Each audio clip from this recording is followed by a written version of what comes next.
Hindi, masakit-sakit pa siya eh. Ganyan talaga yan. Sabi ko sa'yo, sa akin dati, mas malaki pa dyan. Laman yan eh, no? Mas malaki pa nga yan sa akin dyan dati. Matanggal lang yung laman na yan sa ibabaw.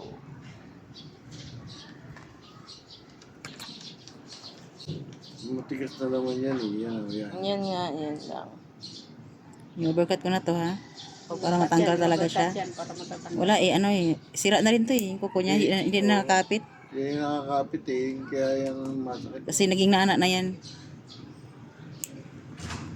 Wow, ang laki ng overcut mo. Wait lang niya. I-doktor mo na. Oo, surgeon na Oo, doon na kailangan. talaga yan. Pero carry mo yan. Carry mo yan. Sabi ko, diyan magaling yun.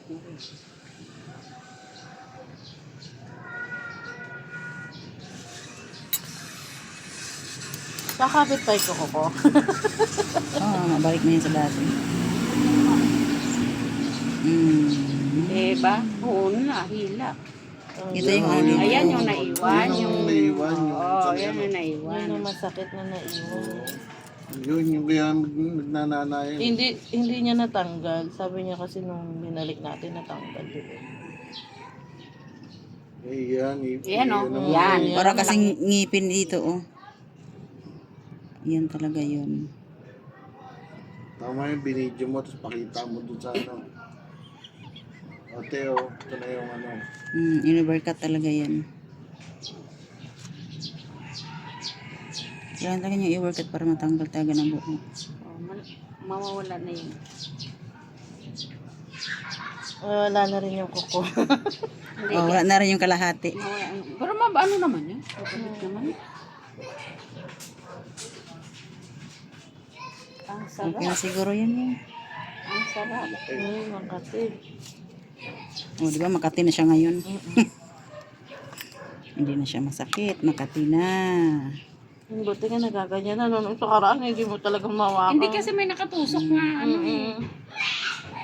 Lumabas na. Binuka niya lang yung laman ko eh. Eh kung kinat niya yun, di, wala na yan. Okay. Binuka niya lang eh. Binuka niya lang eh. Kaya umalis sa yung laman eh. Yan, parang kuko pa yan. Hindi, laman na po ito. Naka-usli na. Lumabas. Lumabas yung laman eh. Sa Ano maga. yan? Babalik yan pag ano. Kasi nakakuha na yung ano. Oo, Balik naman to, mawala naman yan. oo. Grabe.